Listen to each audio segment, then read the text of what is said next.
Across the tapestry of history, few names resonate with the power and grandeur of Alexander. A king, a warrior, a conqueror without equal, Alexander the Great. Born in the rugged lands of Macedon, he would rise to conquer an empire that spanned continents. He was a visionary, a unifier, a man who dared to dream of a world without borders. Join us now as we journey back in time to explore the world that shaped him and witness the rise and fall of an empire that changed history. Alexander the Greek, who became a legend. High in the northern reaches of Greece lay the Kingdom of Macedon. A land of fierce warriors and proud traditions, Macedon was often viewed with suspicion by its southern neighbors. It was here, in the city of Pella, that Alexander the Great was born in 356 BC. His father, King Philip II, was a shrewd ruler and brilliant military strategist. Alexander's mother, Olympias, was a woman of fierce ambition and unwavering belief in her son's destiny. Under the tutelage of the renowned philosopher Aristotle, Alexander received an unparalleled education. These formative years shaped Alexander's character, forging within him the intellect of a scholar, the courage of a lion, and the ambition of a god. Imagine a young Alexander, his mind ablaze with curiosity. Picture him in the hallowed halls of Mysa, where Aristotle agreed to become his tutor. Under Aristotle's guidance, Alexander delved into the mysteries of the universe, logic, and rhetoric. Aristotle nurtured Alexander's curiosity, encouraging him to question and explore. Alexander devoured Aristotle's teachings, immersing himself in the works of Homer and Greek playwrights. Aristotle instilled in Alexander a deep moral compass, emphasizing justice, compassion, and ethical leadership. These invaluable lessons shaped Alexander's interactions with conquered peoples and influenced his vision for a unified empire. As Alexander grew older, his physical training intensified. At 16, Alexander was appointed regent of Macedon while his father was away on campaign. He seized the opportunity to prove his mettle, successfully quelling a rebellion. The legend of Alexander and Bucephalus, the untamable horse, further cemented his image as a man destined for greatness. When no one else could tame the wild stallion, Alexander calmed Bucephalus and rode him with ease. This act of courage and intuition made a lasting impression on those who witnessed it. It solidified Alexander's reputation as a leader who could overcome any obstacle. Despite his successes, Alexander's relationship with his father was complex and often strained. Philip saw in Alexander a worthy heir, but also a potential rival. Adding to the tension was Olympias, Alexander's mother, who constantly reminded her son of his lineage. Olympias instilled in Alexander an unwavering belief in his own destiny. This complex family dynamic played a crucial role in shaping Alexander's character. He would inherit his father's kingdom, but he aspired to achieve something far greater. The year was 336 BC. Philip of Macedon, at the pinnacle of his power, was assassinated. The sudden death of the king sent shockwaves through Macedon and beyond. At the age of 20, Alexander found himself thrust onto the world stage. He inherited a powerful kingdom, a seasoned army, and his father's unfinished ambitions. Alexander moved swiftly to consolidate his power, crushing rebellions and eliminating rivals. His actions sent a clear message. This young king was not to be underestimated. He possessed his father's military genius and a ruthlessness that surprised even his most seasoned advisors. The Lion of Macedon was ready to roar.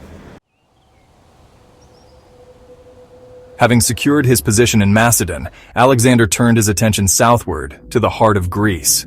The Greek city-states, long wary of Macedonian ambitions, saw Philip's death as an opportunity to reassert their independence. Thebes rose up in rebellion, and Alexander responded with swift and brutal efficiency. Thebes was razed to the ground, its citizens sold into slavery.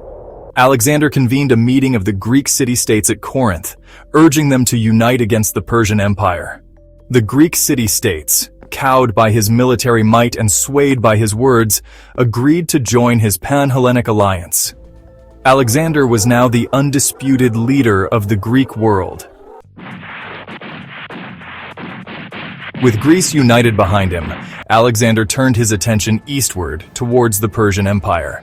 In 334 BC, Alexander led his army across the Hellespont, the narrow strait separating Europe from Asia. His first encounter with the Persians came at the Granicus River. The Battle of Granicus was a resounding victory for Alexander. His tactical brilliance, combined with the courage and discipline of his troops, shattered the Persian lines. The victory sent shockwaves through the Persian Empire. The young king from Macedon had arrived, and he had come to conquer. With the victory at Granicus, the gateway to the Persian Empire lay open before Alexander. He advanced southward along the Ionian coast, liberating Greek cities that had endured Persian rule for generations. However, Alexander's goal was not simply to liberate the Greek cities of Ionia. He sought to crush the Persian Empire entirely. His next target was Gordium, the ancient capital of Phrygia, where legend told of the Gordian knot. Alexander, upon arriving at Gordium, examined the knot and drew his sword, slicing it in two. Whether he fulfilled the prophecy or simply circumvented it was a matter of debate, but one thing was clear. Alexander was a man of action. He would forge his own destiny, carving his path to greatness with his sword and his unwavering will. The Persian Empire, vast and ancient, stirred from its slumber. Darius III, the great king, could ignore the Macedonian threat no longer. The two armies clashed at Issus, a narrow plain between the Mediterranean Sea and the Amanus Mountains. The Persian army, vastly outnumbering Alexander's forces, stretched as far as the eye could see. Alexander, unfazed by the sheer size of the Persian host, rode among his men, his voice booming with confidence. He ordered his companion cavalry to charge, their sarissas lowered, aiming for the heart of the Persian army. The clash was deafening, a maelstrom of steel, flesh, and fury. The Battle of Issus raged for hours. Darius, from his vantage point atop his chariot, watched in disbelief as Alexander's forces carved their way through his ranks. Seeing his army falter, Darius panicked and fled the battlefield, leaving behind his treasure and his family. The Battle of Issus was a decisive victory for Alexander, a testament to his military genius. With the Persian army shattered, Alexander turned his attention to the Persian camp. There, he encountered the family of Darius and treated them with the utmost respect and courtesy. This act of chivalry further enhanced Alexander's reputation as a just and magnanimous conqueror.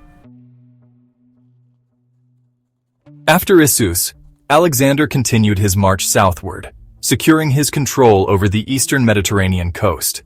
He laid siege to the city of Tyre, a formidable island fortress that resisted him for months. With the Mediterranean coast secure, Alexander turned his attention towards Egypt. The Egyptians, long chafing under Persian rule, welcomed him as a liberator. Alexander embraced his new role with enthusiasm, journeying to Siwa Oasis to consult the Oracle of Amun. The oracle greeted Alexander as the son of Zeus, further solidifying his image as a man of destiny.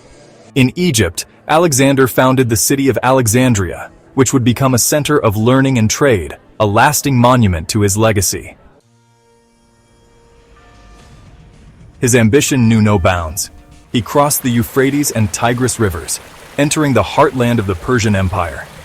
Darius, desperate to halt Alexander's advance, assembled another massive army. The two forces met at Gaugamela, near the ruins of Nineveh. The Battle of Gaugamela was a clash of civilizations, a struggle for mastery of the known world. Once again, Alexander's tactical brilliance and the discipline of his troops prevailed. The Persian army, despite its numerical superiority, crumbled before the Macedonian onslaught. Darius fled once more, leaving his empire in ruins. Alexander entered Babylon in triumph, the master of a realm that had once seemed invincible.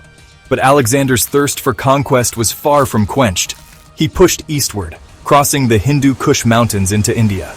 He fought a series of bloody battles against Indian kings, his victories coming at a heavy cost. His troops, exhausted by years of campaigning and unnerved by the strange lands they now found themselves in, began to murmur against their king. They longed to return home, to enjoy the spoils of their conquests. Reluctantly, Alexander agreed to turn back.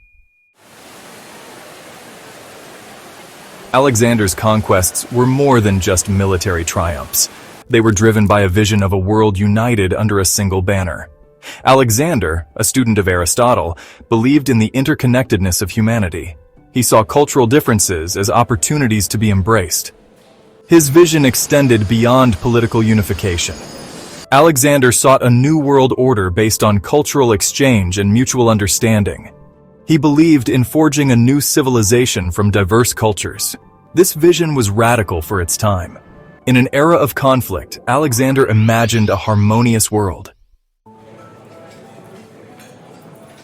Alexander understood that to realize his vision of a unified world, he needed to create tangible symbols of this new order. Cities, he believed, were the crucibles of civilization, places where people from different backgrounds could come together and build a shared future. Throughout his vast empire, Alexander founded cities, each one bearing his name, Alexandria. These cities were centers of learning, commerce, and cultural exchange. Alexandria in Egypt, with its famed library and lighthouse, became a beacon of knowledge. Other Alexandrias, strategically located along trade routes, became bustling hubs of commerce. Alexander's cities were more than just physical spaces. They were embodiments of his dream of a unified world. They were places where Greeks and Persians, Macedonians and Egyptians could live side by side, sharing their customs and dreams. They were the seeds of a new civilization, planted by a conqueror who envisioned a world without borders. Alexander's efforts to foster cultural exchange extended beyond founding cities. He encouraged his soldiers to marry locals, breaking down cultural barriers. He married Roxana, a Bactrian princess, uniting East and West. Adopting Persian customs, he aimed for a unified empire. He valued Persian administrative practices and governance. Alexander's appreciation for Persian culture was genuine. He saw the fusion of traditions as a strength. His vision was a world celebrating cultural differences. As Alexander's empire expanded, so too did the challenges he faced. The logistics of governing a realm that stretched from Greece to India were staggering. Communication was slow and unreliable. Maintaining order across such vast distances required a constant military presence, stretching his army thin. Rebellions, once easily crushed, now flared up with greater frequency and ferocity. Local governors, sensing weakness in the far-off capital, asserted their independence. The empire that Alexander had so brilliantly conquered seemed to be unraveling at the seams. Even within his own ranks, cracks began to appear. His Macedonian troops, weary of endless campaigns and yearning for home, grew increasingly restless. They had followed their king to the ends of the earth, achieving victories beyond their wildest dreams. Now, they questioned the need for further conquest, longing for the comforts of home and the rewards of their sacrifices. The weight of empire, the constant pressure to maintain order, to quell rebellions, to live up to his own legend, took a toll on Alexander. The once jovial king, known for his camaraderie with his troops, became increasingly isolated, prone to fits of rage and paranoia. His dreams of a unified world, of a harmonious blending of cultures, seemed increasingly distant. The empire he had created was a tinderbox of competing interests, held together by little more than his own force of will. His body, too, began to fail him. Years of constant campaigning, of wounds suffered in battle, had weakened his once indomitable constitution. In 323 BC, while in Babylon, Alexander fell ill. His fever raged, his body racked with pain. His generals, his companions, the men who had followed him to the ends of the earth, gathered around his bedside, their faces etched with worry. Despite the best efforts of his physicians, Alexander's condition worsened. Some accounts suggest he was poisoned, while others believe it was a result of malaria or typhoid fever. The exact cause remains a mystery, shrouded in the mists of history. On June 10th or 11th, 323 BC, Alexander the Great, the man who had conquered much of the known world, breathed his last. His death marked the end of an era and the beginning of a tumultuous period of division and conflict among his generals, known as the Wars of the Diadochi. Alexander the Great. A name whispered on the winds of time, a legacy etched into the very foundation of our world. He was born a prince of Macedon, a Greek kingdom on the edge of the known world. Yet he dared to dream beyond borders, beyond the limits of his time. He led his armies across continents, conquering Persia, reaching the Indus River. He built cities, sowed the seeds of Greek culture, and dreamt of a world united. His reign was brief, a fiery comet across the sky. Yet, the impact of his conquests, his vision, still resonates today. Alexander died young. His empire, vast and fragile, fractured soon after. But the world he left behind was forever changed. The Hellenistic age, born from his conquests, saw the spread of Greek culture, language, and philosophy across the East. His dream of a unified world, though unrealized, inspired generations of rulers and dreamers. Alexander the Great, the boy king of Macedon, became a legend. A testament to the power of ambition, the allure of glory, and the enduring legacy of one man's dream.